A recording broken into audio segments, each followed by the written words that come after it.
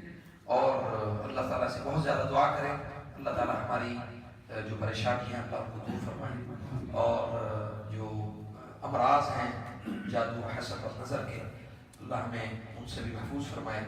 اور جو بھی ہماری بہنیں، ہمارے بھائی کہیں بھی بیمار ہیں، اللہ ان کو اس بیماری سے دور فرمائے، اور ہمیں سمجھ دے کہ ہم اپنا ایمان اور عقائد اور سارے معاملات کو ہم کس طرح سے محفوظ رکھ سکتے ہیں.